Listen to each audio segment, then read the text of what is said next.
اعوذ باللہ من الشیطان الرجیم بسم اللہ الرحمن الرحیم۔ عزیز طلبہ السلام علیکم۔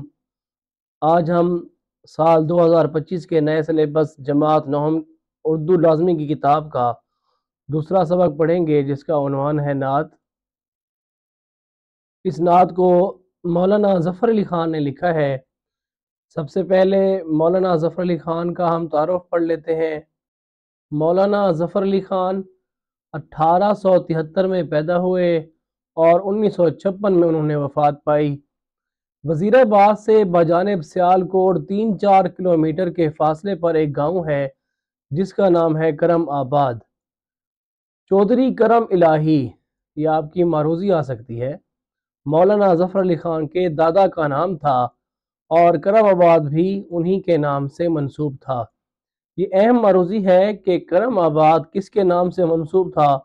وہ تھا چودھری کرم الہی، جو کہ مولانا ظفر علی خان کے دادا تھے۔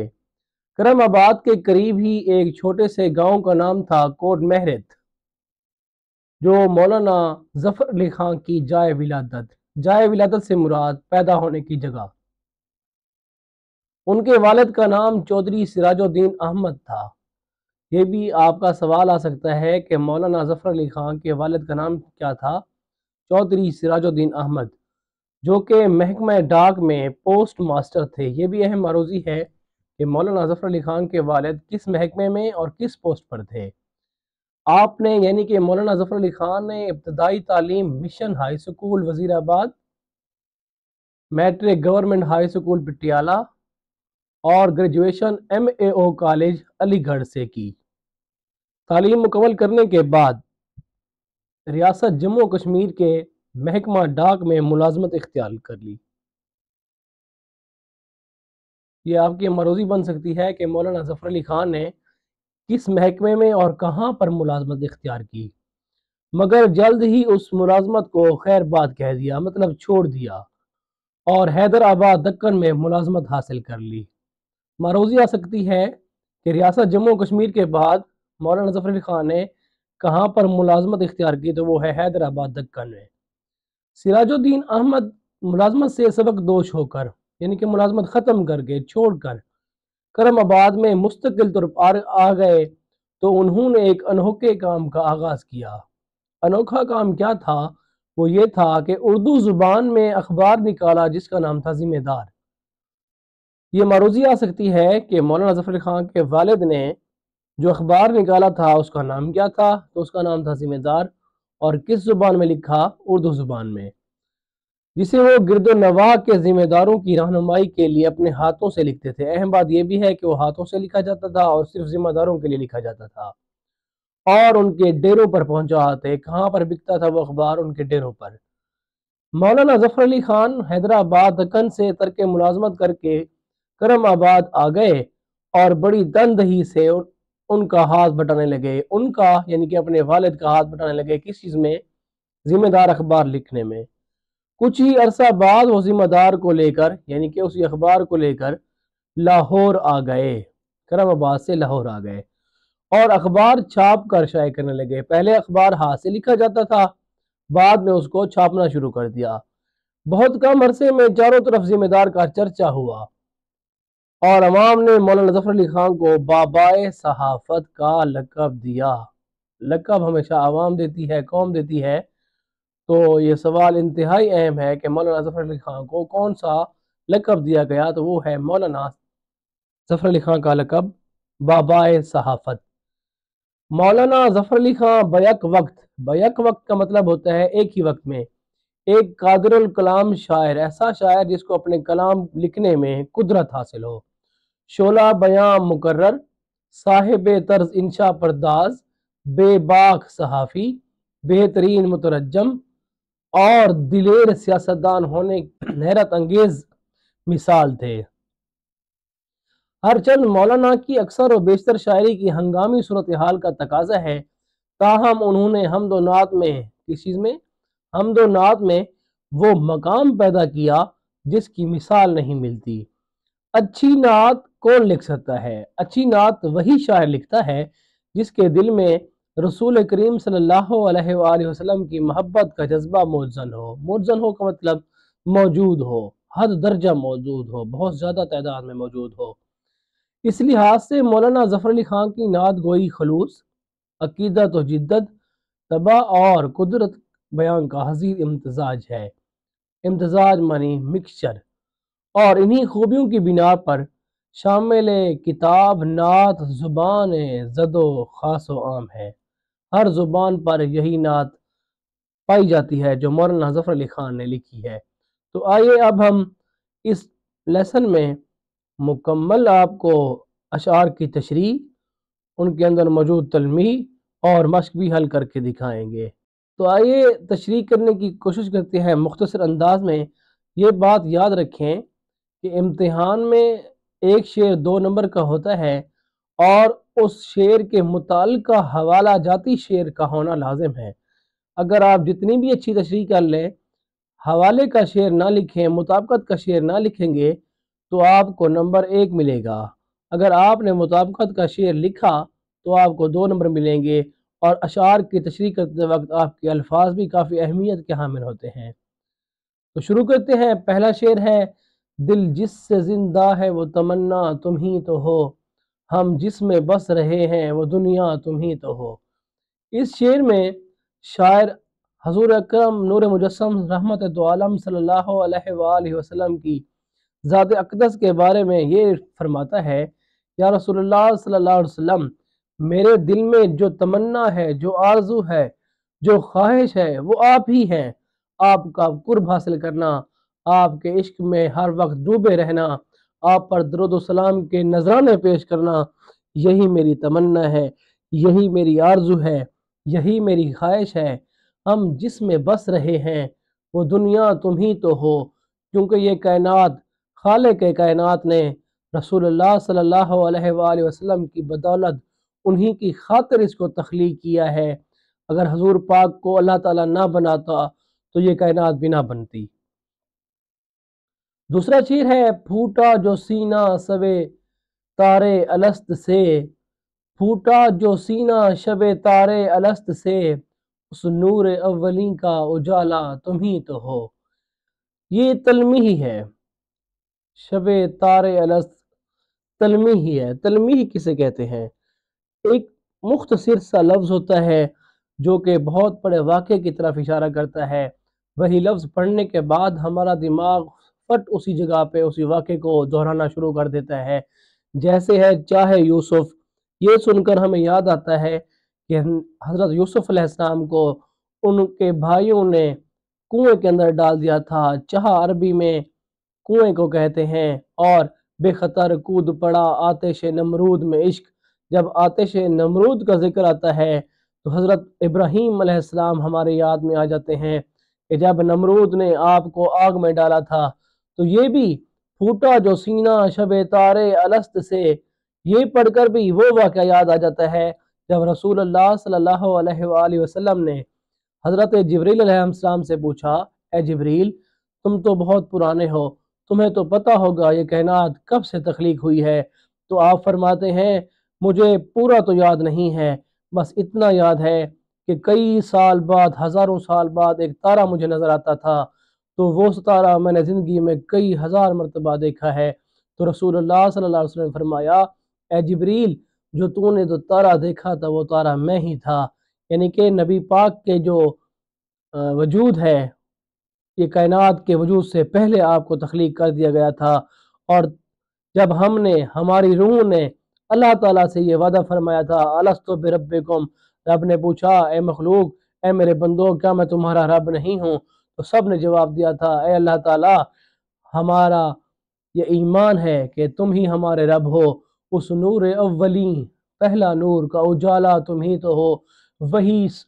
وہی تارہ جو رات کو نظر آتا تھا جبرائیل علیہ السلام کو کئی سالوں کے بعد۔ اس شعر میں شاعر کہتا ہے: اے اللہ تعالیٰ کے نور، اے اللہ تعالیٰ کے حبیب، وہ پہلا جو اجالا تھا وہ آپ ہی ہیں۔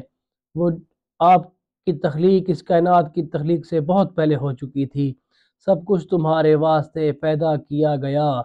اس کائنات کو پیدا کرنے کا مقصد ہی حضور پاک کی شان دکھانا تھا، حضور پاک کی عظمت کو بڑھانا تھا، اور